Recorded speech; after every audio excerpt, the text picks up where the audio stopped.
Good evening, DeGent Nation. Welcome once again to the Distinguished DeGents podcast on the Harbor Discussions channel. This is your co-host, Money Mansman, for our Week 8 football picks with my man who, for one episode, I'm going to call the Sinner Man, Big Bucks Trader. Yep. Vegas, if you caught me on the recap, was not too kind to me, and not just because of the Detroit Lions or Atlanta Falcons screwing my bets, but for other reasons. Mainly the whole purpose of the trip. However, we'll just start the show off with this. Money Mansman, I do believe I owe you 2 Cinnerators. Now, I could spoil it for the viewers, or I could just take this. I mean, should I just deal with this? What do you think? Sure. Well, maybe you need to do one at the start of the show, one at the end of the show to kind of. No, I'll knock out the double now. Oh, there you go. There he is. He's a champ. Because I got two more for you at this point, just from how bad it was. So, here you go, buddy. This is a double. I promise you. Cheers. Let's go, Buffalo! Let's go, Buffalo!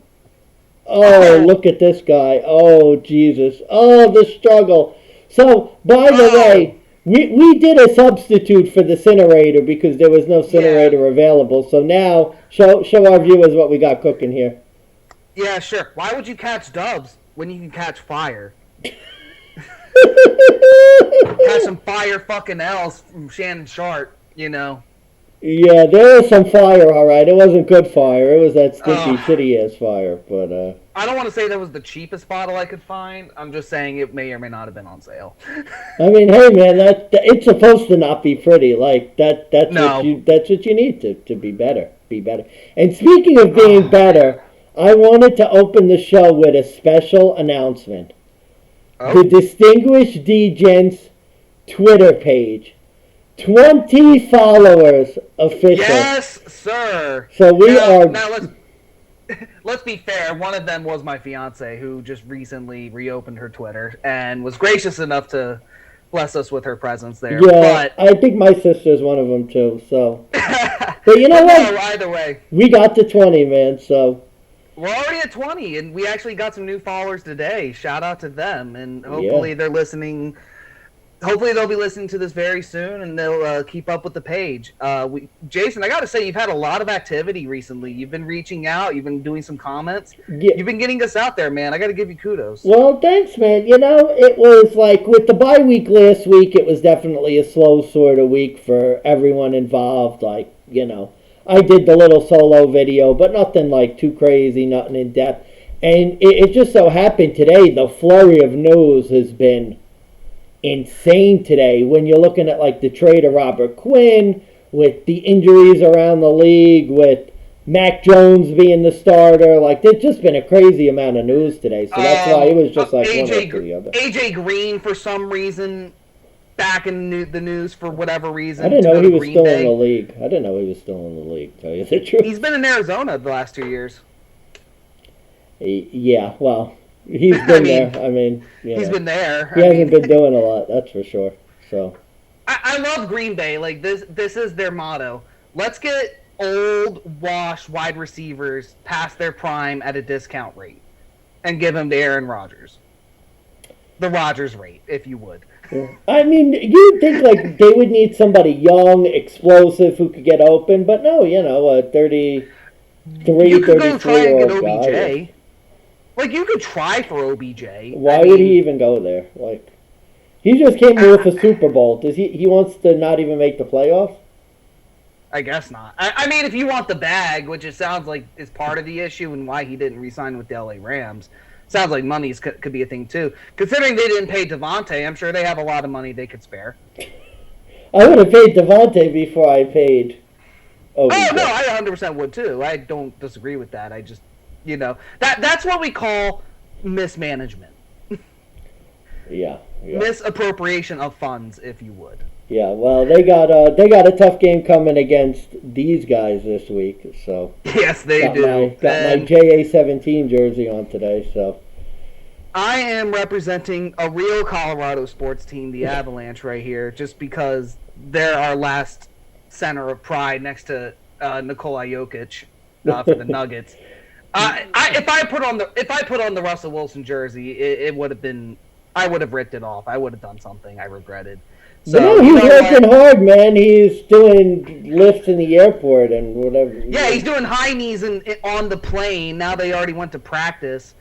Like, the guy with the hamstring issue is doing high knees on a plane. Like, what the fuck is this guy?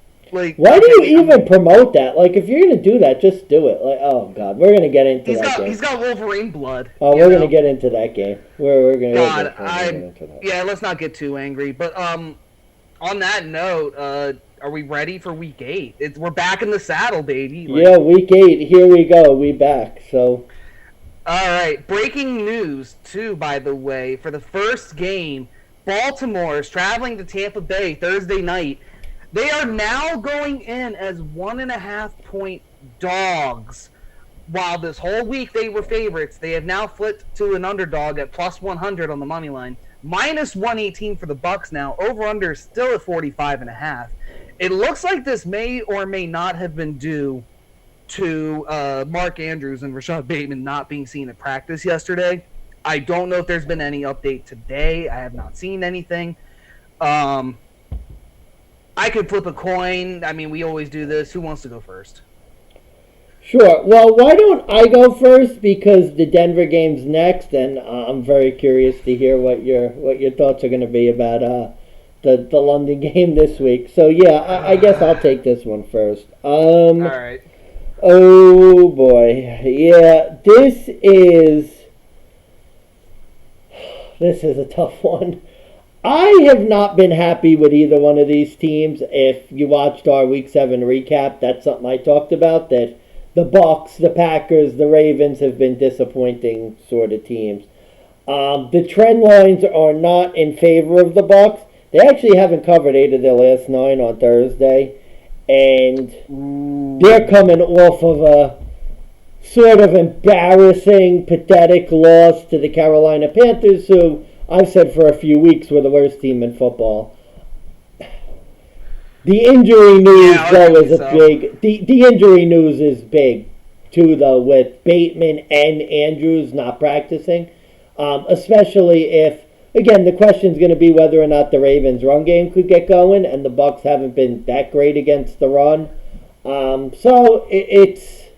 This is one of those games, avoid to me. I want no part of this game. I don't like either team. They're a mess. For some reason, I lean on the Bucs here, and I just think it's a twofold sort of. I don't like the injury news that came out for the Ravens. I don't like that they're coming after a division win, short week, on the road in Tampa, against a team that just got embarrassed by a division rival. I don't know if the Bucs have anything left, so it's not a strong play. But if I had to lean, if you put a gun to my head, okay, I'll go with Tampa, but not favoring this game at all. And definitely, if you're an under player, I don't even know what the over-under is at this point. I know you 45.5. I'd be looking towards the under in a game like this, because I don't think either offense is going to do much of anything with the injuries involved and you know what's going on with the quarterbacks and stuff. Yeah. On my side of the fence, as always, I do have the analytical argument on my end, but I'm actually going to go contrarian on it this time around. Mainly, this is because, and I know this is going to be so square, so Barney at the bar, but the Bucs are they're officially on auto fade for me. I have watched week in and week out, and including the Pittsburgh game, where any bet on the Tampa Bay Buccaneers has gone in the trash can. So for me, and with that, the Ravens at plus 1.5 now, even with the injuries, that does concern me a little bit, but at the same time, here's my thing. Baltimore, they're 1-2 on Thursdays with Lamar. He just dropped his last NFC matchup in a game where he was favored against the Giants. Otherwise, though, he's 12-3 straight up. Last 5 road matchups, though, 1-3-1 ATS. Little bit worrisome. It's just, in a nutshell, Baltimore has dropped so many close games that could have went their way had they just kept it together with double-digit leads. Tom Brady literally has his proverbial back against the wall. It's Thursday Night Football. You know, his team, great record, 6-2 straight up on Thursdays. Brady also on Thursday night, in general, in his whole career, 14-3 straight up. He's 2-1 as a Buccaneer. I guess the real problem, I swear I do this every week with you. You handicap a team, and it's just a week early. And time again. I thought last week was the week that Brady wakes up, and he just completely shits the bed.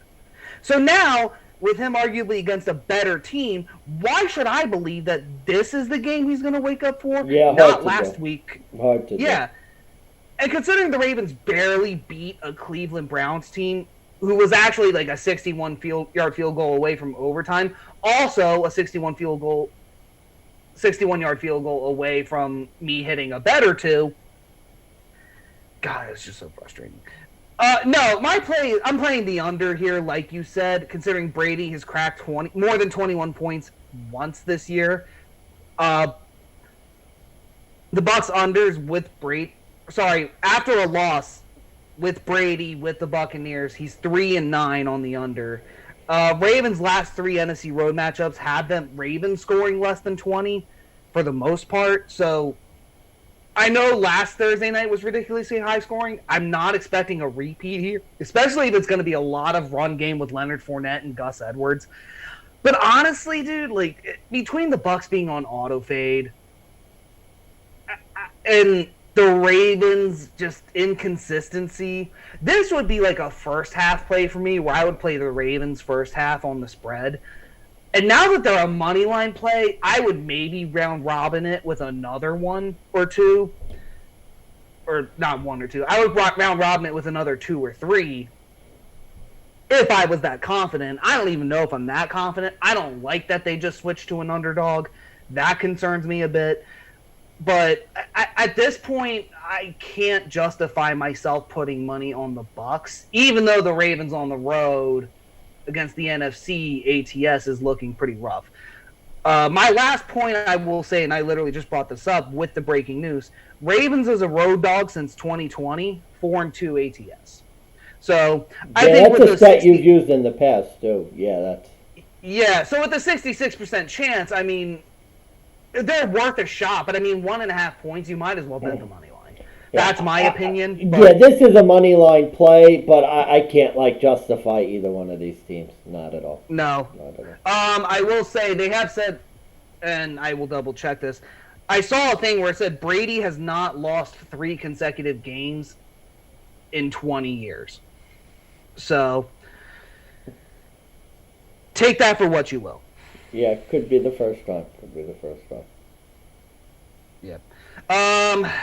God, do I have to really do this? Yeah, it's here. It's quick this week.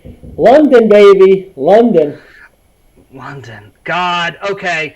Denver is the road team. Jacksonville is the home team yet again in London.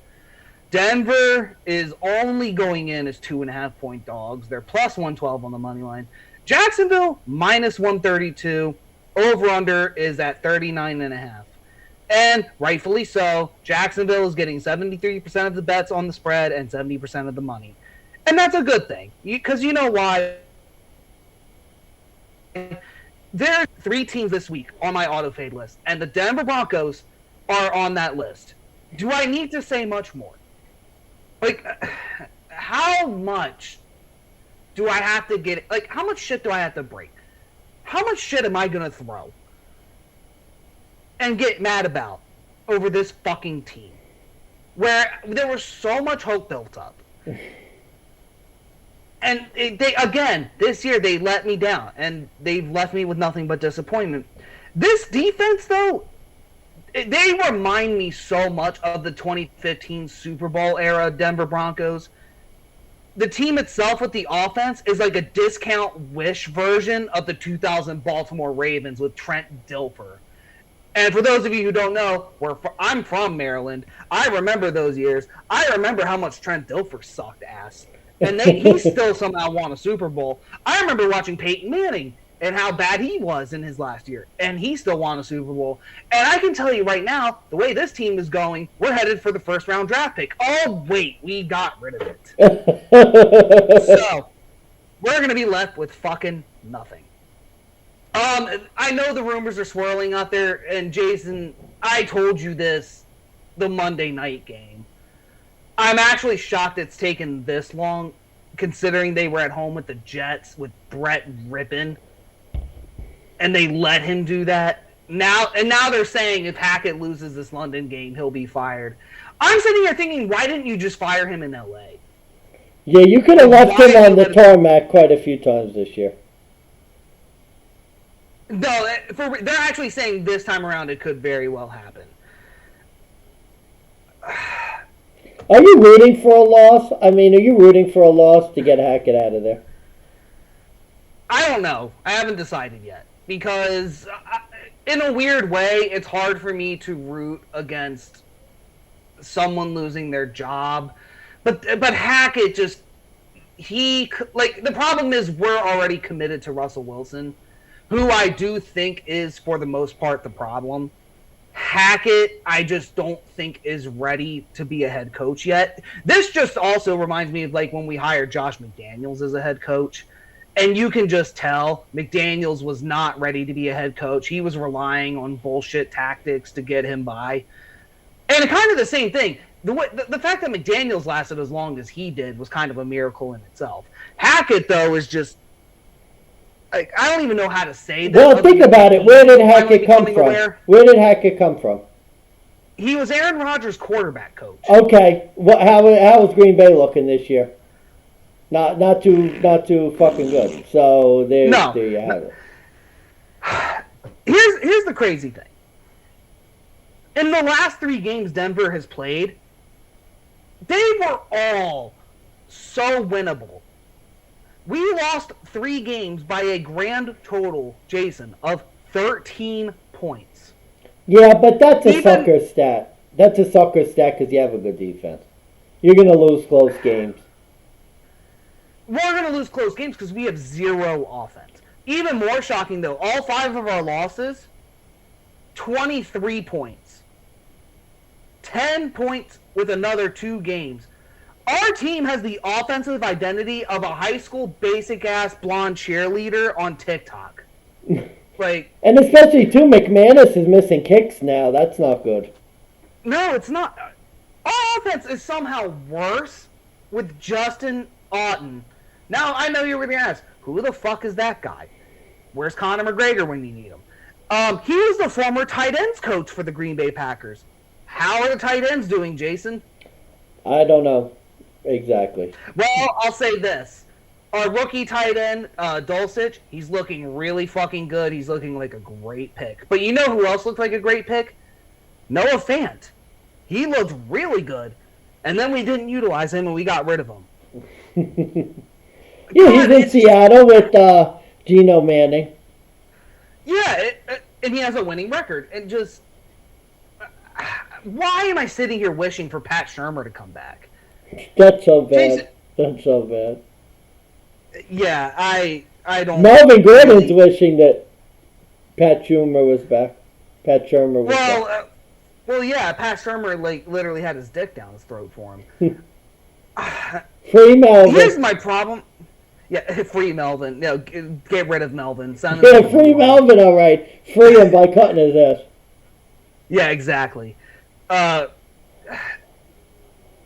why did I even say the stats were leaning towards Denver? 2-5 ATS and straight up. They've lost 4 in a row. No road wins. God. What a bad trip, too, to go all the way to London. 1-2 ATS on the road. They covered against the Chargers at +4. They lost by 3. Jaguars in London. They're 4-4 straight up. They won last season's game against Miami. Russell Wilson, he's considered day to day. God, no, he's doing high knees he's doing high knees on an airplane. No, he's doing high knees on the airplane. He's practicing. I guarantee you he's going to play. Is he going to do anything? Probably not. And you know what? I kind of hope that I get a Rippers for Rippin' too. That would really make me the happiest at this point. Let me see what Brett Rippin has in London. Let me see Russell Wilson sit on the fence, and then we can leave Nathaniel Hackett on the tarmac. This is just looking to be a horrible, ugly London game. Betting on the Broncos at this point is just a bust. You might as well burn your money. Lay the points with Jacksonville here.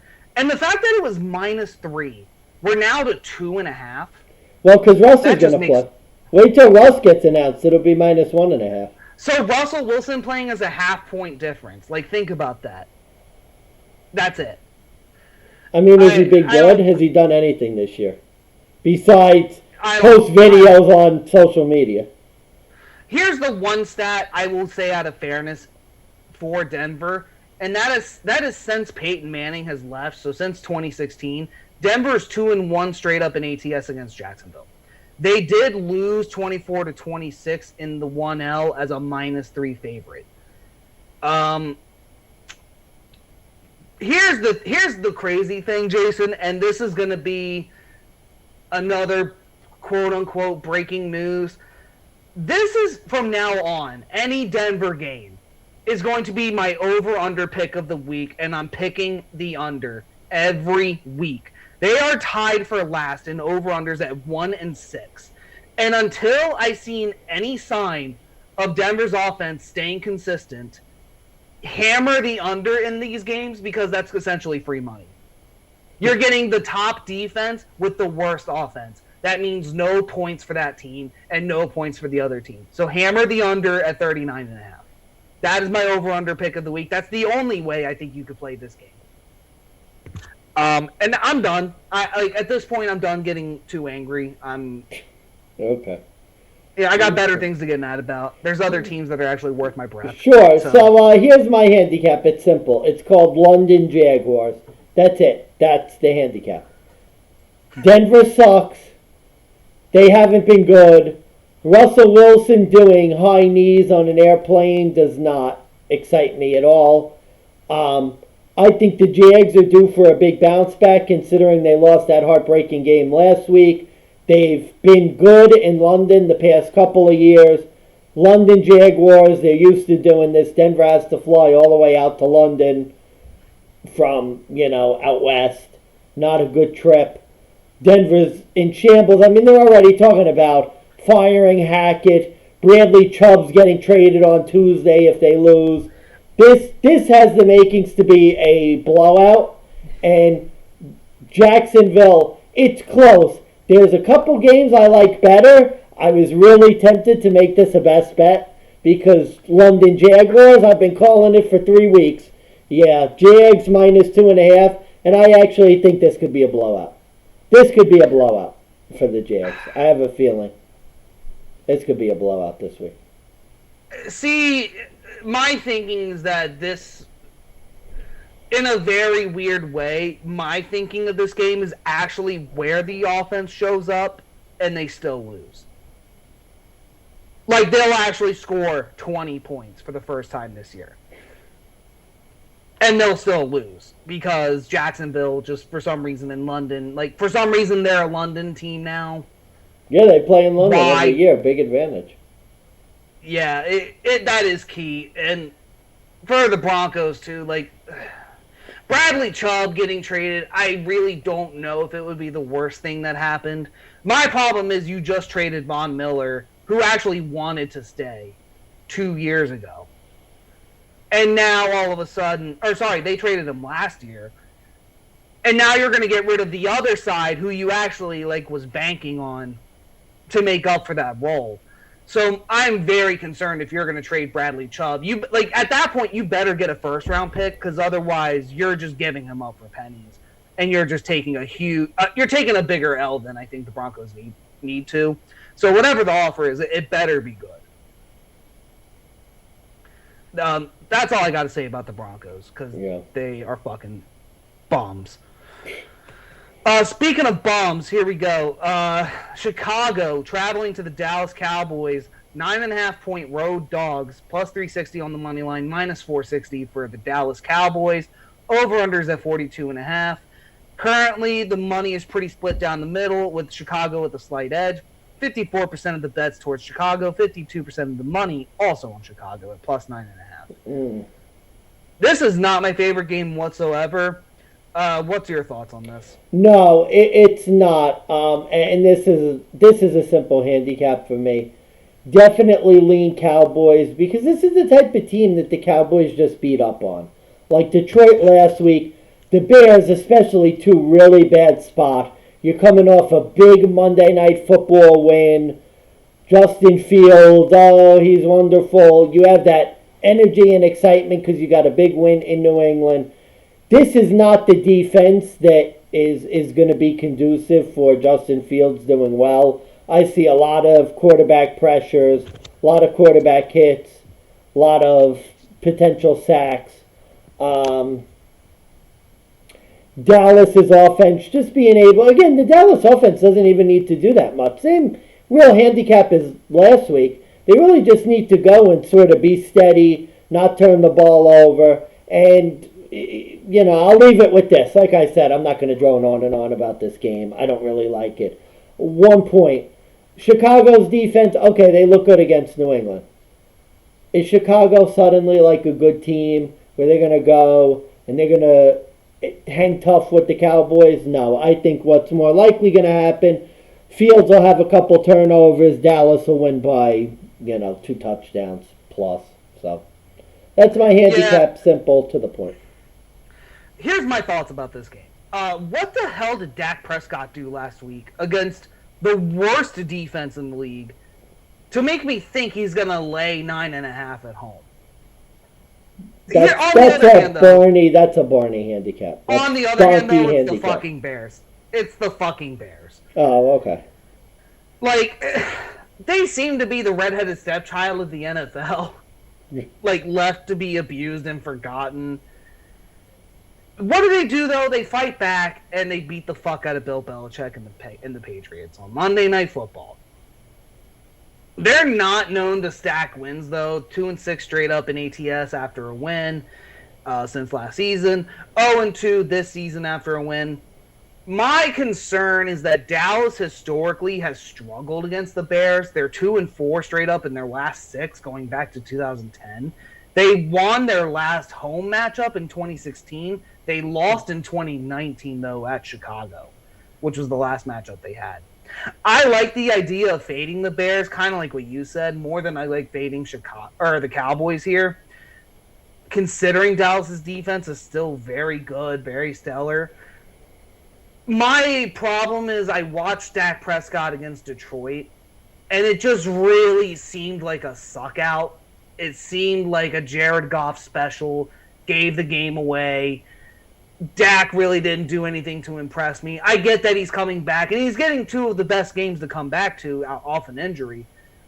I just don't like this 9.5 number, so my play would be to take Chicago with the 9.5, and then take the Dallas money line at minus 500. But that's so much chalk. I don't know if I would play it. Maybe it's an underplay if you really think I think Dallas's defense is going to shut them down.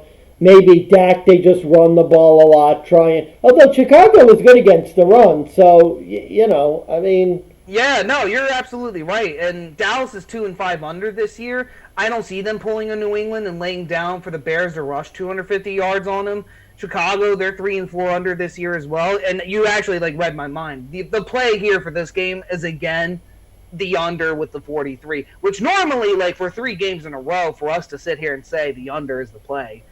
I mean, I know we both agreed on Jacksonville, but well, there are going to be games coming up that are overplays, but absolutely. But this is one of those I'd be leaning towards the under. And I don't even play a lot of over-unders, but there were a couple this week, like this game, like the Jags Broncos, where it's boy, these could really be sort of, or not the Jags Broncos, the the Ravens Buccaneers, excuse me, where you look at it and it's like, boy, these could really be under games.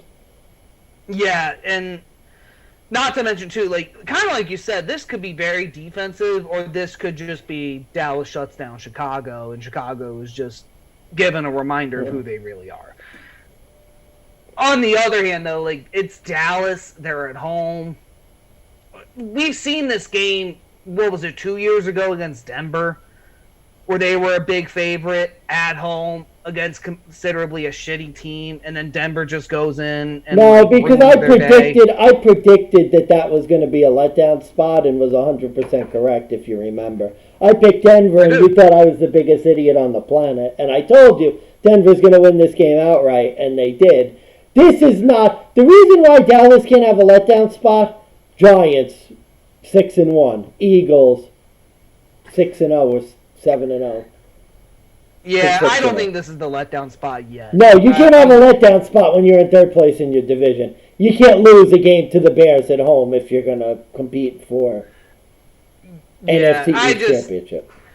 I just look at the way they played the Lions, and it was a lot of handing the ball off. It wasn't a lot of throwing. Dak Prescott didn't really do a lot. That garbage time touchdown, too, just kind of fucked up his stats a little bit. And my concern is that they're just going to try and do the same shit. Yeah, I don't know, man. When they're winning basically by 13 points and score a garbage touchdown late to win by like 18 points, I don't know. Kind of hard for me to really go and say, boy, Dallas was terrible that game. They won by. It wasn't 124. They were terrible till the offense was terrible till the fourth. Yeah, well, good thing my handicap doesn't rely on Dallas's offense to do that great. But yeah, I see what you're saying. It's not 9.5's a lot for me too. You know, it's not my favorite. So. No. Let's see if this is more interesting. New Orleans hosting the Las Vegas Raiders, coming off that loss on Thursday night with extra rest. New Orleans hosting as plus 108 on the money line, plus 1.5 point dogs. Over under 49.5. Raiders are a minus 126. This is more interesting personally than anything because all year I feel like the Saints were a bit underrated despite the fact that they totally sucked ass this season. Even with Andy Dalton, they've been finding these creative and crazy-ass plays to get points on the board. Their defense, though, is just so abysmal to watch. And last Thursday was just the prime example of all of that put together. Albeit Andy Dalton wasn't exactly phenomenal himself. He clearly, right now, I don't think is the worst quarterback in the NFL. Vegas, kind of like I said a couple weeks ago, they're like the best team out in the NFL right now who has a losing record. Considering they've only beaten Denver and Houston, they had a lot of other very close games against arguably very decent teams. And the same argument I used for the Saints lately, I think by default, I have to use here with the Raiders. In this specific case, I have similar ideologies. I normally would lean on the home team. This is an AFC versus NFC matchup. The Saints are at home, which they've won a grand total of one game. I'm going to take the Raiders again here to take another dub and get 2 in a row. Derek Carr is 2-0 against the Saints. 0-3, though, on the road. 1-2 ATS. You look at the road games they lost, though. Chargers, Titans, Chiefs. And don't forget the Raiders have been good in October. Just remember that. Very, very good in October. I was going to leave that to you, man. Beat me to it. They lost all those games by 5 points or less. Andy Dalton, he's dropped 3 of his 4 starts as a Saint. He's 2-4 at home in his last 6. He, however, though, is 3-0 against the Raiders in his career. Jameis Winston, if he does get the start, he's 0-1. Andy Dalton got the start. That was announced today. Andy Dalton is your starting quarterback. Okay, so, again, like, I guess, cool, but I don't know if Landry or Michael Thomas is going to come back. I don't know what their defense is going to look like. You look at these two teams, and it's like the Saints are falling apart, literally, and the Raiders are just starting to get into rhythm, and Josh Jacobs has this random-ass resurgence that's been kind of, like, really nice to see. And New Orleans just, they can't seem to get a stop. They can't seem to remember who they were without Drew Brees. And with that, I'm taking the Raiders. I'm laying the points. This is actually the first game on the slate I would pick the over, considering both Yeah. teams' defenses and how New Orleans lacks one. Both teams, they're actually number 1 and number 3 on the record for overs this year. Raiders are 4-1-1. Saints are 5-2. So Raiders minus 1.5 and then I would take the over. That's my Yeah. handicap. Yeah. No, it's a good one. Not much to add. Because to me, this is like a toss-up game with two teams that are very similar in terms of like their defenses haven't been great. Although I think the Saints' defense has been worse, and the offenses have been pretty good. Um, so in a close sort of toss-up game, you're kind of looking for X factors, and I think the two X factors here are Josh Jacobs' resurgence. I think they can control the ball on the ground and chew up some clock and prevent the Saints offense from getting in the rhythm and being on the field as much. And also the turnovers for the Saints. The Saints have been dreadful in turnovers, which is actually the reason why I think for as good as their offense is, they might be maybe middle of the pack in terms of scoring just because of all the turnovers they had. Last week they got done in by two big turnovers, those two big interception returns for a touchdown that kind of completely changed the Thursday night game. It's, again, toss-up type game. Don't know if I would ultimately bet it, but definitely if I have to choose, I agree with you. We've both kind of agreed that the Raiders are sort of the best, like, bad team in the league right now with, like, a losing record. So if that's the case and that's our handicap, you have to like the Raiders to go and beat a Saints team. Even though they're on the road, it's still a dome. Raiders fans will travel. For sure. I lean Raiders here. Sure. I gotta figure out where the hell our mascot Blitz is real quick. But tell you what, do you want me to introduce it or do you think you got it? I can hear you. Once I had, I could still hear you. So it's up to you. Oh, I can introduce it. You can give your thoughts. Okay, yeah. Why don't you introduce it just because you have it up? I don't have the stuff. Yeah, I got you. Carolina, they're going to Atlanta as 4.5-point road dogs, plus 180 off the win. Atlanta coming off a loss to Cincy, they're minus 215 at home. Over under is at 41.5. Yeah, I think you can explain to DeGent Nation how this is my team, how betting on them has essentially guaranteed money, except for last week, and how that broke my heart. I kind of did that in the recap. I don't want to kind of double check. So I will be right back, but I'm hearing you. So go ahead and give the people your thoughts. Yeah, sure. So, yeah, like Beta said, the Atlanta Falcons have been his team all year. Been very good against the spread, 6-1 ATS, except for last week. As for the Panthers, you saw last week they had that big win against Tampa Bay to kind of right the ship. Their big sort of statement after Christian McCaffrey got traded. This is you could call it a fade of the week. You could call it a best bet. You could call it a lock of the week. Best bet, Atlanta Falcons minus 4.5. The Panthers just won their Super Bowl. They had their big statement win against the Buccaneers. They made their big statement after Christian McCaffrey got traded. They're now going on the road to play the Falcons, who have been a scrappy team and been a good defense against the run. So basically, the Atlanta's weakness, as you saw in the Cincy game, has been against the pass. Well, the good news is they're playing P.J. Walker, who, like I said, competent quarterback, but not necessarily a quarterback who's going to beat you deep. I just think this is a great spot. Atlanta coming off an embarrassing loss to Cincinnati on the road. They're coming back home to play a team that just won their Super Bowl. To me, this is like a really sort of basic handicap. I've got a team that is coming off a bad loss, coming against a team that's not good, who just won their Super Bowl. I'm shocked it's, where the line is now currently, that it's as low as it is.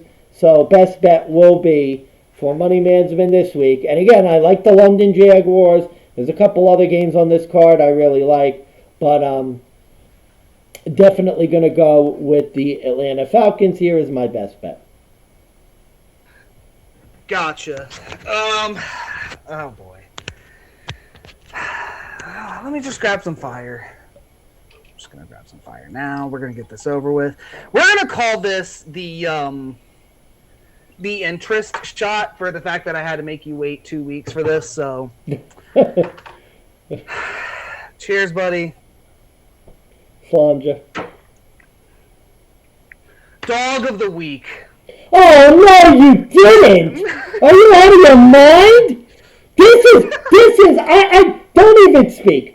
This is the worst handicap you've had of the year. This is your worst pick of the I year. haven't even spoke. It is so bad. This is horrible. This is absolutely horrible.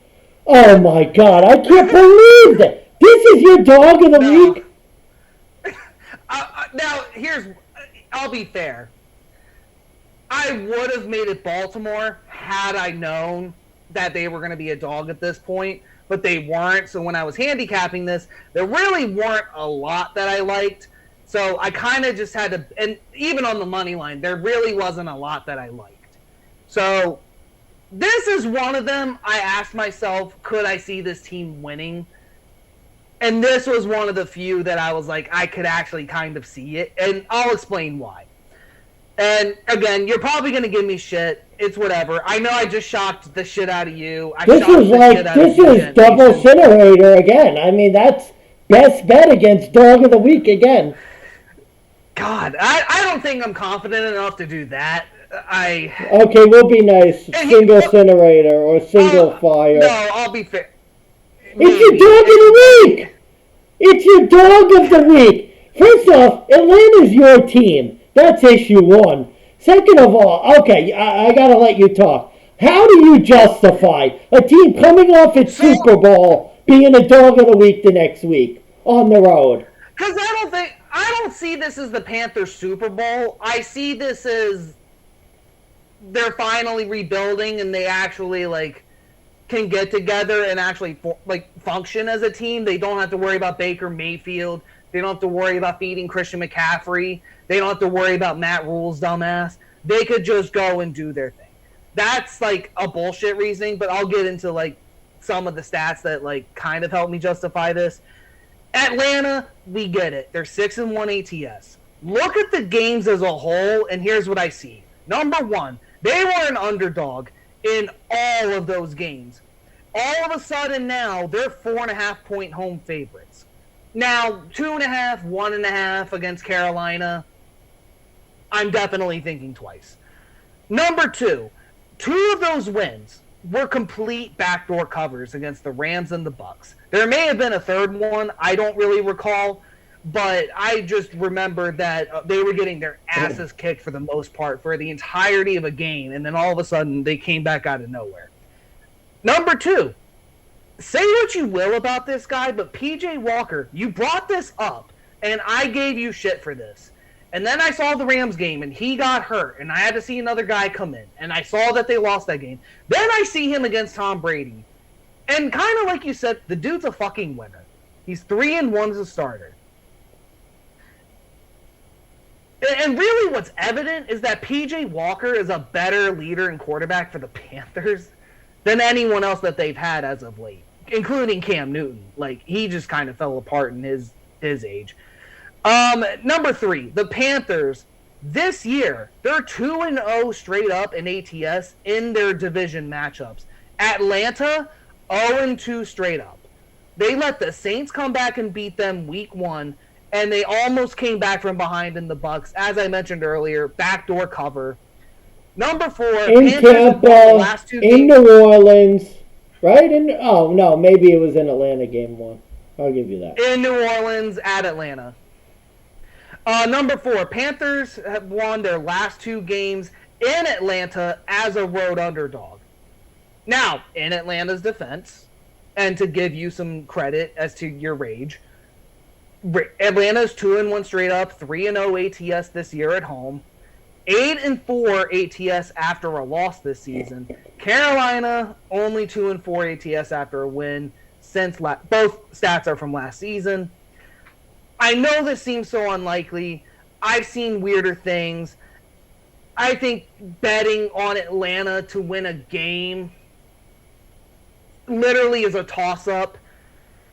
And this is just, for me, I look at this, and I think this is a weirdly good spot for Carolina to steal one in honestly, like, the worst division How's it a series you could get. Oh my God, this is, bro. You better hope for a backdoor. You better pray for a backdoor, bro. No, you know what? Forget. We're shelving the Cinnerator. If what happens when Atlanta goes and wins this game? You will appear on the show next week during the Atlanta pick with a paper bag over your head. And handicap the Atlanta game with a paper bag over your head. Bro, okay, you like stats. How about Carolina lost 6 straight road games straight up? Atlanta, 7-2 ATS in their last 9 against Carolina. I don't need to go any further. This to me is this is your donkey play of the week. Yeah, but those 2 ATS, those were 2 losses to Carolina. Bro, this is your donkey pick of the week. This is bad. This is really bad. Actually, I think there's one that could be worse. This is really bad. To me, this is like you've trapped yourself because Carolina had a good week last week against the Bucs team that kind of killed itself. And Atlanta got embarrassed, and you're going, and it's like, well, Atlanta's not that good. I mean, Atlanta got beat. No, Atlanta got beat. No, they got embarrassed. They didn't get embarrassed. They got beat. Joe Burrow had 700 yards passing in the first half. That's not embarrassing? You're a defense, you give up 375 yards in the first half? See, at least you're learning. You know not to do a Cinnerator in this game. So how are they... Well, so how are they going to stop P.J. Walker then? Like, if they can't... Like, I get P.J. Walker's a step down. Wait a minute. But, like, all of a sudden, they lose. They haven't really won. How'd they look against Jimmy Garoppolo? How'd Atlanta look against Jimmy Garoppolo 2 weeks ago? Well, that's Jimmy. Oh, I guess that game's just... So, who's better? Jimmy G, P.J. Walker. Right now, who's a better quarterback? Come on, you can't keep... Come on. I can't. Come on, man. No, this is such a gut play. Bullshit aside, this is a gut play.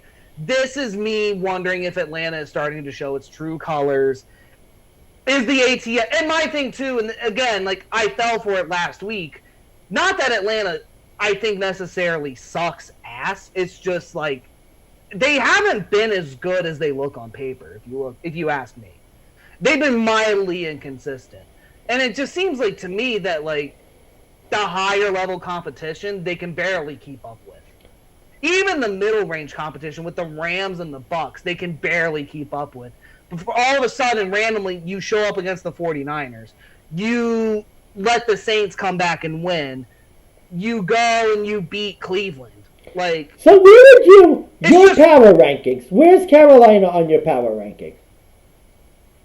Oh, God. 30. I mean... No, I get it. No, you're... Just look, rescind it. It's your dog of the week, and everyone will be good to go. Take it back. They're not your dog of the week anymore. Come on, do it. You gotta admit, they're not your dog of the week. If I don't get shit for the other ones, then yeah, I'll rescind it. Yeah, okay. I'll rescind it.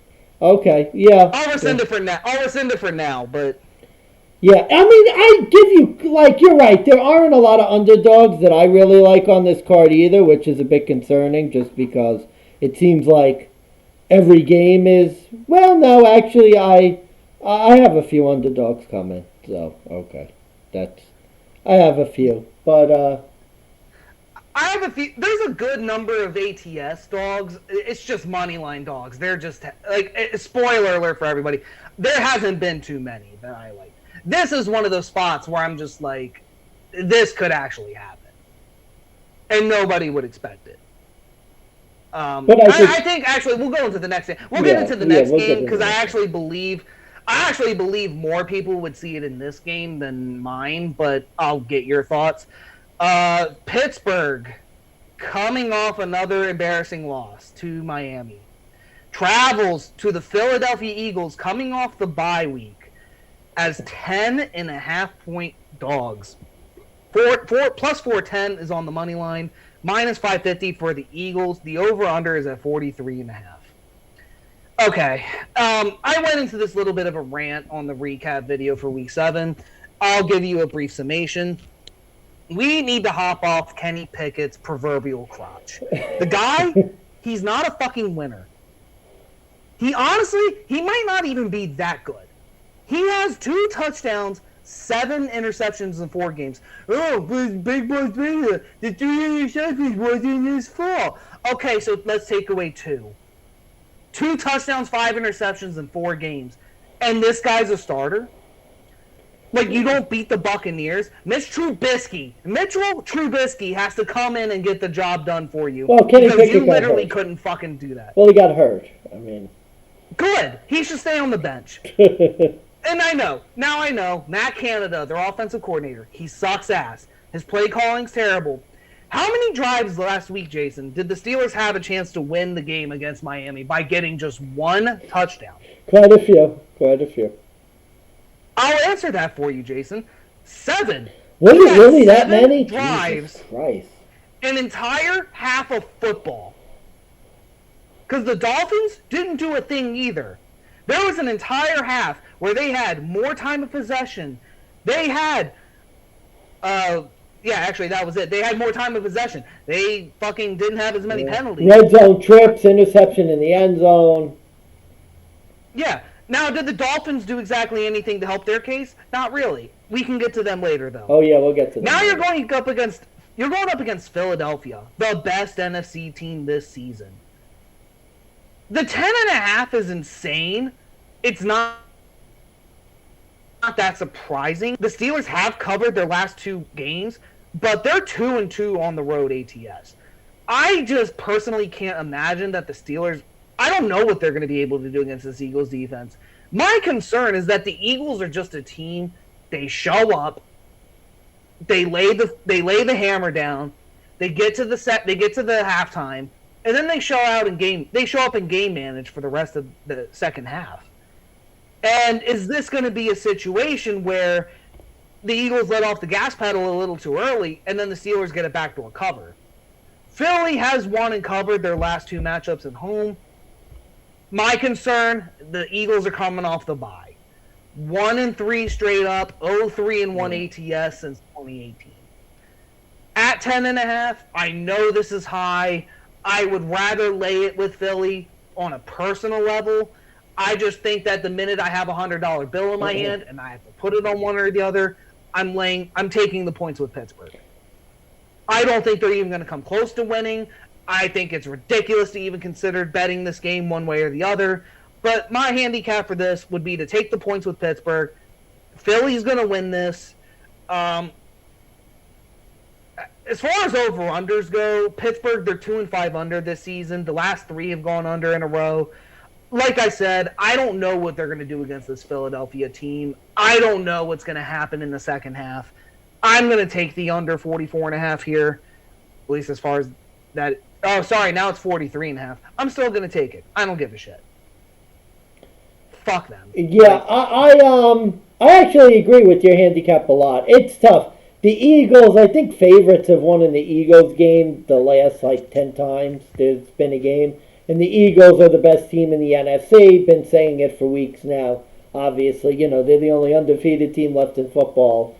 So, not breaking news, really. But yeah, I mean, this is the type of game where Mike Tomlin teams just sort of make it ugly. And I could definitely see it it's a battle of Pennsylvania. Kenny Pickett maybe gets lucky, gets a touchdown, or... I could just see it being a sloppy... Hey, I gotta step away real quick. I'll be right back. So, yeah, anyway, I'll just continue while he is away. No, I definitely see this being the type of game where it's going to be ugly, drag out. The Eagles are a big running team. They tend to run the ball quite a bit. You look at the Miami game, how the Pittsburgh defense was able to sort of rally after a bad start. I could see them being able to do that again if the Eagles come out firing out of the gates. And I think with the bye, coming off the bye, it's possible that the Eagles could go and come out a little sluggish. 10.5's a lot to me. So this is one of those split plays where hard to really envision the Eagles losing this game just because as good as their defense is, as good as their offense is, just really hard to see a Pittsburgh team that isn't very good beating them. But this is definitely the type of game where the Pittsburgh Steelers could keep it close, lose by 9, lose by 10, lose by 8, that sort of thing. So, like Big Buck said, not really, no need to really kind of belabor the point. I think Steelers plus 10.5 would be the spread play, but obviously I do think the Eagles will win the game, but it's probably a game that I'm going to avoid. All right, let's do this. Miami's going to Detroit as minus 3.5 point road dogs. They're minus 186 on the money line. Detroit plus 156, over under 51.5. And apologies to the people for having to back out. My dumbass left the fridge open, so I had to run and do that real quick. It was a little embarrassing. Jason, though, what's your thoughts on this game? Is there anything good that we can get out of this? Because I don't see anything. Yeah, sure. So remember what I said about Detroit on the road? Yeah, 6-1 ATS. 6-1 ATS at home. Won 4 of their last 5 as home underdogs. This is, again, I don't want to make it sound like I'm huge on Detroit because, no offense, they haven't been very good. They've covered games. They haven't really won a whole lot of games. But this looks like a spot where Detroit could be due for a bounce back against a Miami team that, no offense, did not look very great on Sunday Night Football against Pittsburgh. I know they had that really good start with the Tua boost, and then their offense did a whole lot of nothing. They can't really run the ball at all. I know Detroit's defense has not been great. It's...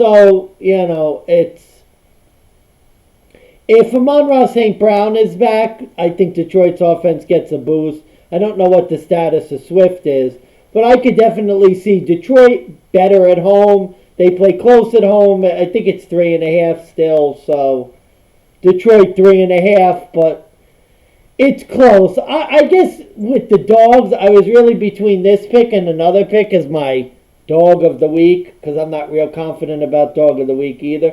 But I'll save this for another dog on the card. So this is just a lean Detroit. All right, Jason, this is your favorite time. This is my trivia time. Jason, when was the last time that Detroit won at home in October? Yikes. Just take a shot in the dark. Not last year. I'll give you a hint. It was not last year. I will say it was more recent than not. 20. I'm trying to think the COVID year. No, 2019. That's correct. Damn, 2 for 2. Look at that. I'm hooping. Look at you. 10-27-2019, they beat the Giants. It was 31-26. Now, I think we already heard you rant how bad Miami performed last week. I'm going to come at it with this angle, and again, maybe it's a Barney thing, maybe it's square. This was Tua's first game back since the injury, and say what you will, again, Tua, he's won a lot more games than he's lost, at least this season. Detroit, they've now dropped 4 in a row. They just keep getting uglier and uglier. This isn't like last month in September where they were losing a lot of close games. They were scoring a lot of points. Their defense was just giving it up. They have literally scored 6 points across 2 games. Where were those games? Where were those games? Oh, God. What was the first game? At New England. But you scored nothing against New England? Like, that's concerning to me. Then you host, or you go to Dallas, and Dallas admittedly has the better defense. You only put up 6. You almost had 13. So, I mean, I think that was the point of this handicap is you're not at somewhere, you're at home, and that's a different team. Detroit's been a different team at home. God, I'm not auto-fading Detroit yet, but they're damn near close. Like if you this reminds me of last season when they were just on that losing skid and they just sucked. And this is just remnant of the Jared Goff from last But they season. covered a lot. They covered a lot despite sucking. They had a good ATS record. I mean, it went from 3.5 to 3. Now it's back to 3.5. So, can I just say, I think this might be one of your worst handicapping sessions since we've been doing this. There's a lot of I'm getting the sense it's not the information that's bad. I'm getting a sense that there's a lot of emotional sort of like you're down on Atlanta because they lost last week. You're down on Detroit because they failed you last week. Like I'm getting a lot of sort of like emotional decisions here. God, I mean, to be fair, this was one of the 3 games I didn't completely handicap. I kind of just got sidetracked. I could pull it up real quick with Miami's road ATS. Maybe that'll help. But I get what you're saying. Oh, God, 1 and 2. They only beat Baltimore. And even that, I mean, that was one of your bad beat beta plays of the year where, yeah, that was... Detroit's just a better team at home. I mean, it scares me. Betting, especially at 3.5, like, that could so easily be a 3-point Miami win. Can't you see 1916? I could see 1916. I could also see 28-24. I could also see 32-28. Oh, I mean, that's because you got to think, this is with Tua Tagovailoa. I think if you look at the season as a whole and you think the way you think, you're absolutely right. But when you consider that Tua was out for half those games and they lost, it doesn't really paint a good picture. I think with Tua, I think they are, I say unfortunately for your Bills, but they're a better team with Tua and a healthy wide receiving core. I mean, Raheem Mostert is starting to break out. DeAndre Swift still is nowhere to be found. Jamal Williams just had a fumble again. It's hard for me to lay 3.5, it's hard for me to take 3.5 even at home with Detroit because you're right, they are a lot better of a home team than they get credit for. I just think if I look here and I'm thinking Detroit hasn't won at home, albeit in the month of October, which say what you will, I don't think it's fair that you can apply it to some teams and not others. But considering they haven't won in October since 2019 at home, and you're getting Miami with a healthy starting quarterback with that receiver core, and Detroit's defense, for what it's worth, they're still garbage, even though they haven't given up as much points. Like, this to me, like, I would rather lay it with Miami, and I don't think that's a terrible handicap, even though you're giving me shit for it. But, no, not this one. No. I just think I just think you have to be careful because you went to Vegas and you had some tough beats, and I'm getting the sense you have a lot of emotion. Like, I bet the Packers 4 weeks in a row. Now, it didn't pan out, and I'm not saying I'm some expert, but I think you just have to be careful because, like, I just get the sense it's like, I don't want to go with Atlanta, they let me down last week, and I don't want to go with Detroit because they let me down last week, and I'm just not really sure if those are smart plays. Well, the Atlanta pick, I mean, the Atlanta pick I could actually see. This Detroit pick, I'm actually stronger on the Miami pick than the Carolina, considering Miami is only a 3.5 point favorite. If this was like 6.5 and you were saying Detroit would cover, I'd probably hear you out more. But at this point, it's like I see the 3-point spread happening. I see the 4-point spread happening just as equal. And not to beat a dead horse, but that's kind of where I'm at with this. Okay, fair enough. Can't argue with it too much. Yeah. We'll get to this game, and then I think we have one more 1 o'clock game, and then we can shoot on over to the next episode. Sure. Because Mascot Blitz here is getting a little antsy. He's ready to play. You say hi, buddy. There you go. This break is sponsored to you by Blitz the Dog. All right, here we go. Oh boy, Arizona going to Minnesota as 3.5-point road dogs, plus 148 on the money line. Minnesota, minus 176, coming off the bye week again. Over-under is at 48. And Jason, trivia time part 2. At number 1 through 10, how many games have the Cardinals won in Minnesota against this team?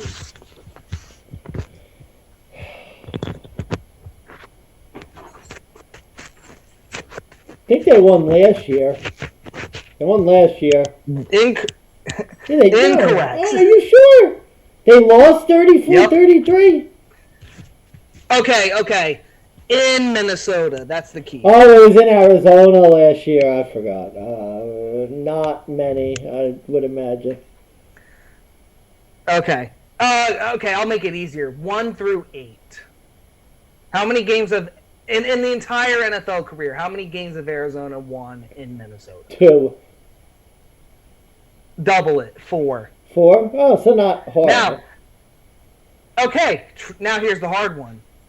When was the last year they did that? Jesus Christmas. I'm trying to think if Kyler ever beat him. I don't think so. I'll give you a hint. Kyler wasn't even born. God. Kurt Warner? Was it back to Kurt Warner days or even before that? Jake Plummer? How about 1977? Oh, my Lord have mercy. Seriously? Well, they do. I swear to God.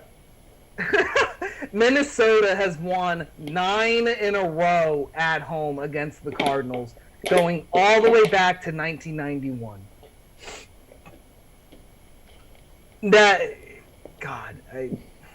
So I take it you like Minnesota this week. Well, here's the reason they're not my favorite of the week.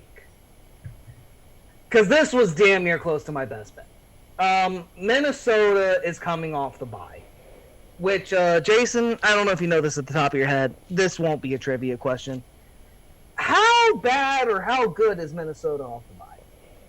I don't remember them being very successful in previous years. I don't think Kirk Cousins is very good off the bye. Kirk Cousins is 1-3 ATS and straight up after the bye since he joined the Vikings. That last win they got was 2020. It was the COVID year. Since 2010, the Minnesota Vikings 4-9 straight up, 3-10 ATS after the bye. So this is an interesting predicament because we have the Cardinals coming off this big Thursday night football win against the Saints. They got DeAndre Hopkins back.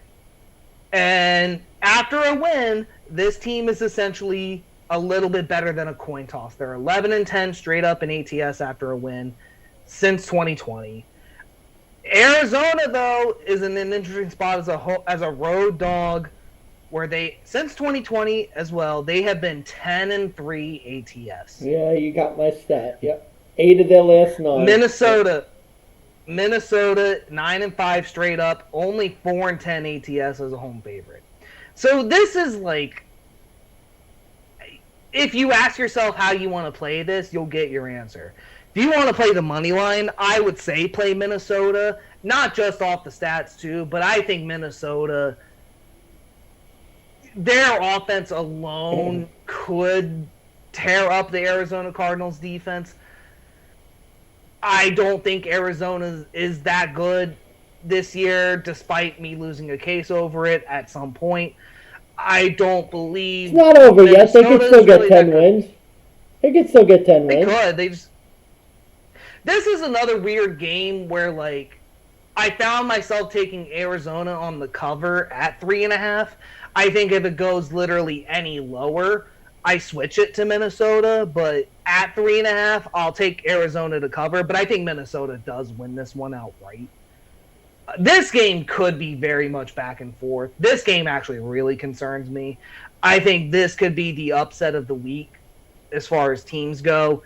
And to be fair, I think the smarter play is Arizona, considering they did just get DeAndre Hopkins back, considering they are only playing the Minnesota Vikings with them off a bye, which has not favored them well. God, it just seems like, and maybe it's because D-Hop wasn't there, it was like betting on Arizona was like, again, pissing money down the drain. So, with that said, if I look at the over-under here, I'm taking the over. I think both teams will pull this off. I don't think Minnesota's defense is that good either. Maybe one of these teams gets a pick six. Maybe this is a Justin Jefferson versus D-Hop kind of game where it just gets ridiculous. And not really a good handicap otherwise as far as the over-under goes. But my pick, Arizona will possibly cover, maybe most likely cover, but I think Minnesota will pull this off.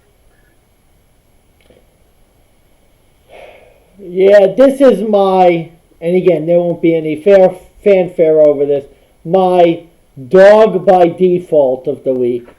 Just because of the fact, I mean, you really hit it on the head. That my thinking here is Arizona, like you said, 10-3, ATS in their last 13, including 8 of their last 9 as road underdogs. They tend to be a better road team. They've got Hopkins back. They're coming off the mini bye. They're, playing Thursday Night Football last week. And you have Minnesota that hasn't been good off the bye. In a week where I don't really like a lot of dogs, this just seems like a dog where this could be a close game. Last year they played a 1-point game in Arizona. I could see it be another 1-2 point game decided by a last-second field goal. So again, it's not, you know me, I don't like Kyler Murray. I'm never in a rush to go and bet Arizona. But in a week with not a lot of dogs, yeah, why not? I can't even say it. I'm not going to say dog of the week. Default dog. Yeah, you are. No. Arizona Cardinals. Default dog. No, own it. Own it. Okay, you made me own the Carolina pick. Say it with me. Well, you were excited about it. But yeah, okay, dog of the week. I wasn't excited. No, I was more nervous. I wasn't excited. Dog of the week, Arizona Cardinals. Yay. There you go. Now I know you're confident about your pick, and now I can give you shit when they lose. Oh, but thanks. I hate that team. Now I'll be fair. I'll be fair to you. Are you picking Arizona on the money line, or are you taking them on the spread? No, this would be a spread. This would be a spread, definitely. Maybe even in a teaser because it's Arizona, man. I've seen Kyler Murray waste away far too many games to be confident in him. But new Call of Duty just came out too, so yeah, I know. Great.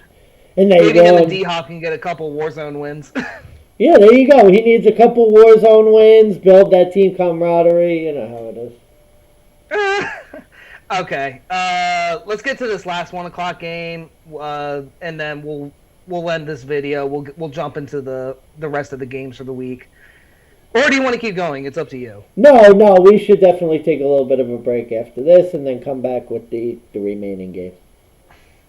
Sounds good. All right. I think this is the great game to end on for this episode, at least for this part. New England, coming off a Monday night loss, is traveling to New York to the Jets. Jets are plus 114, plus 2.5 at home. Patriots are minus 134, road favorites. The over-under is at 40.5. Now, the Jets kind of came off this not bullshit, but something. It was something. It was something. It was a Zach Wilson, Brett Rippon game. The Patriots completely got embarrassed on Monday night. They embarrassed Mac Jones. They threw in Bailey Zappi, I think way too early. Jason, I think most sharps know the narrative of this rivalry, but for those at home who may or may not be aware, can you explain the narrative of the Patriots and the Jets? Sure. So, this will be a very, very analytical sort of discussion, okay? So imagine it this way. Imagine the Patriots are a hammer, and imagine the Jets are a nail. That's what this rivalry's been. Now, the Jets haven't been good against any team in the division, but New England, I mean, God, it's like, the stat I saw was like 5 straight. It could be 10 straight, 15 straight. 10 of 11. I don't even know what the exact numbers are anymore. Maybe Steve, the number guy, knows. But this has been, and this is weird because, like, I really don't want to back the Patriots because of all their quarterback controversy. And now Mac Jones is starting again. And is he going to get pulled if he has an interception in the first 4 drives? So it's not like I'm in a rush to bet New England either. But God, I mean, this Jets team, Zach Wilson couldn't complete a pass last week. They lose their best running back. And they haven't beaten the Patriots in what seems like forever. It's really hard to support the Jets in this game either. Yeah, so in summation, Patriots beat the Jets. Belichick always beats the Jets. Yep. Here's the numbers, though. And we'll go since 2010, because I think that just paints the picture beautifully. Patriots are 21-3 straight up. Yep, there you go. Since 2010. And it's basically a however, 12 and 1 ATS. Oh, wow. Okay. Now, admittedly, you could look at that ATS. You wonder how many of those games were the Patriots favored by double digits. And it just didn't happen. I mean, that could be a narrative. I'll just go with here's my concerns with both teams. We'll start with the Jets. They seem to be a slightly better version of the Broncos. I say that because you look at their last 4 games that they won. You got Pittsburgh, Miami without Tua Tagovailoa, Green Bay, who we're going to eventually discuss and previously have discussed in the past about how bad we think they are, and Denver, who has absolutely zero offense in every sense of the term. Basically, 2 backup quarterbacks. Almost 3, actually. 2 backup quarterbacks. Technically 3 backup quarterbacks because Kenny Pickett came in late to that game. So You're essentially, right. So yeah, 3 back. They won against 3 backup quarterbacks and old man Aaron Rodgers. Yeah, a guy who maybe should be a backup quarterback in Aaron Rodgers. So now Zach the MILF Hunter. Gotta love him. He's got that dog in him, but he has not been playing stellar. I don't know. We didn't have that dog in him last week. Or the week before. He threw for 110 yards 2 weeks ago. He threw for a whole 121 yards in last week. 231 yards in 2 games. This team seems to rely so much on their defense. They seem to rely so much on their run game. Now that Breece Hall is out, now that they lost their offensive line, Elijah Vera-Tucker, my concern is that the Jets are just starting to come back down to reality. Kind of like what you said. You wonder how many of these teams were going to be able to sustain the types of wins that they were getting. Oh, and by the way, is this a Jets look-ahead spot? Because guess who they play the week after? Yeah, I know. Buffalo. Yeah, and they play the Patriots again after that. This is the Jets season right here. I mean, you lose 3 games, you're 500, or you win one or 2 of these. And you don't. My over/under pick for the 5.5. It not only relies on these 3 games, it relies on the rest of the season. But if they go 0-3, you start to wonder: does Robert Saleh get fired? Do they just start reverting back to the mistakes? Okay, that's a bad take. He's not getting fired. They're 5-2 now. He might. They're 5-2 now. Now, if the rest of the season ends in shambles... Now, to be fair, well, Brian Flores got fired after winning 8 in a row, 9 in a Yeah, row. I don't think anything's off the table at this point. I think that it would get bad if you lose these next 3. You're going to be 5-5, and the Elijah Moore situation, the injuries, Zach Wilson if he's playing bad, I don't know if anybody's getting fired, but it's going to be a lot different. Let's be honest. The fact that the Jets have won the past 4 games has covered up a lot of Zach Wilson issues, not playing well, stupid plays. There have been a lot of sort of deodorizing victories that have kind of hidden the fact that Zach Wilson does not look like the guy year 2. No, but we said that earlier. I think a lot of people were saying that earlier. Now, let's go to the Patriots side. Because I think we could talk about the Jets. We could beat down on the Jets for hours. But I think we need to really look at the Patriots. And I think we can start, obviously, what the hell is going on at quarterback? Oh, yeah, by the way, Bill Belichick, I rescind my apology. As you should. Apology rescinded. It was bad enough you benched Mac Jones. My problem was you benched him after 3 drives. Now, to be fair, was he looking that good? Not really. I've never, in the history of watching football in my life, seen a after 3 drives, one of which results in an interception, when 2 go in a punt. The fact that he pulled him after the 3 drives, it screams to me Belichick is inconsistent. It screams to me he's reaching and begging for Tom Brady 2.0. Desperation. And now you have the entire locker room, at least on the offense, from what I could pull on Twitter, questioning Bill Belichick, including Hunter Henry, Jonnu Smith, Jacoby Myers, all wondering why the hell did you pull Mac Jones? Well, I think you have to hope, if you're a New England backer, that okay, Mac Jones, maybe he wasn't ready to go Monday night. He needed to work the kinks out. We've seen Bailey Zappi had his coming down to earth moment. Everyone realizes he was a cool story. It was a cool little bump when he had those 2 touchdowns. The crowd went wild. But at the end of the day, now it's been established. Mac Jones is your guy, and we could move forward without the distraction. Kind of like Cooper Rush. He won 4 in a row. Is Cooper Rush the guy? He plays bad against the Eagles, and it's okay, we've come back to earth. Yeah. My last point that I'll make about this game, because I had a hard enough time making heads or tails of this. There's enough craziness here, and it kind of just comes down to this. Do I take the Pats off a bad loss on Monday night, getting essentially a bounce-back game against the team they historically beat down, or do I really take the Jets, who just came off, honestly, the shittiest win in the NFL since Indianapolis beat the Broncos this year? Honestly, it again, really square, I'm taking the Pats. It's only 2.5. And that's my thing. I'm getting the Pats at such real low value. I could honestly take them on the money line at minus 134. That's enough chalk for me to eat, for me to back a team who historically wins these kinds of matches. After a loss, Patriots in their last 10, 6-4 straight up, 6-3 and 1 ATS since they lost Tom Brady. Jets, I think they've had enough wins. This isn't sustainable.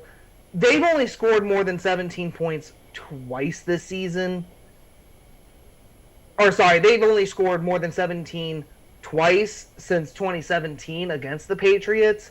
So the under is my play here, because I just don't think Zach Wilson is going to really be able to do much. I think without Breece Hall, they don't really have much of an offensive identity anymore.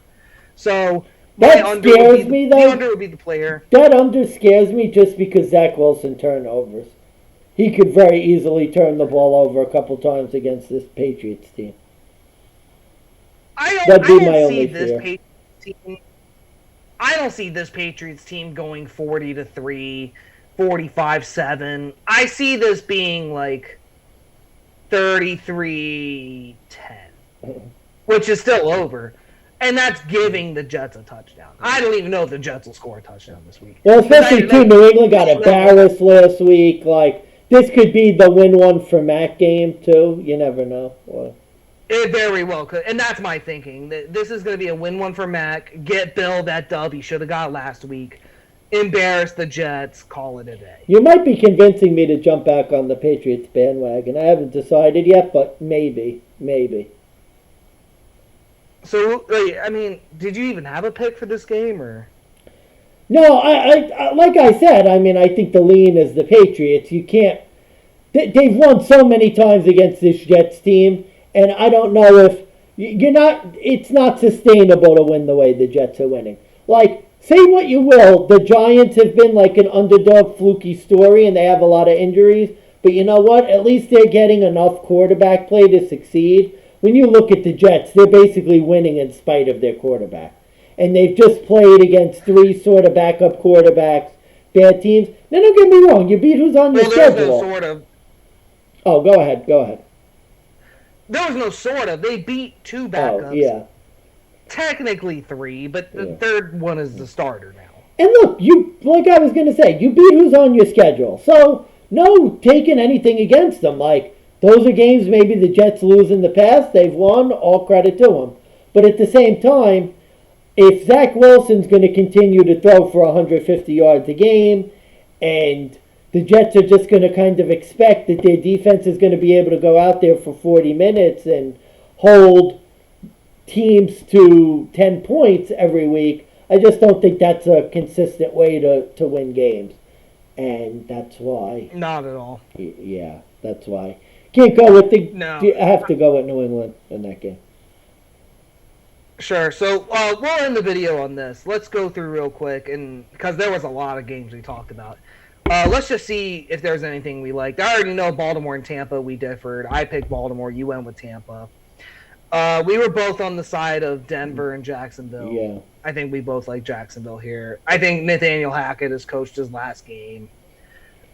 We differed, I think, with Chicago and Dallas. I went with the 9.5, but we both like Dallas to win. Yeah. Vegas, we both leaned to Vegas. Pittsburgh, we both Waringly 10.5, and then maybe Arizona a little bit, or the Patriots. We liked them with the points. Yeah. And we liked the Patriots. So we liked Arizona with the points. We liked New England with... Yeah, barely. So. And I'll go. I'm gonna change. I'm gonna change and make Atlanta my fade of the week, just because I really liked.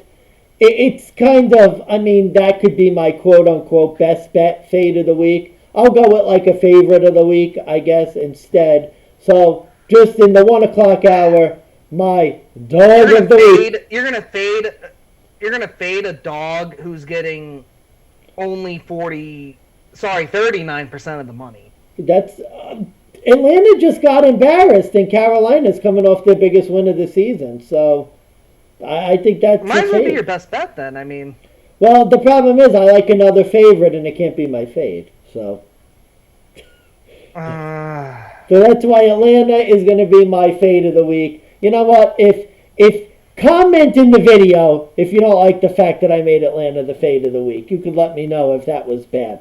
I think I made a good argument as to why it was a fade. You have a team that literally came off its biggest win of the year against a team that got embarrassed the first time this year.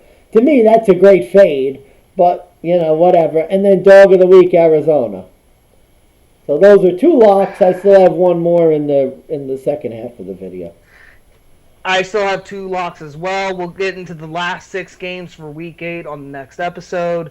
Tune in for that, guys. Again, shout out to the Harbor Discussions channel. Producer John. And he's currently out on vacation, so otherwise, guys, check us out in the next episode.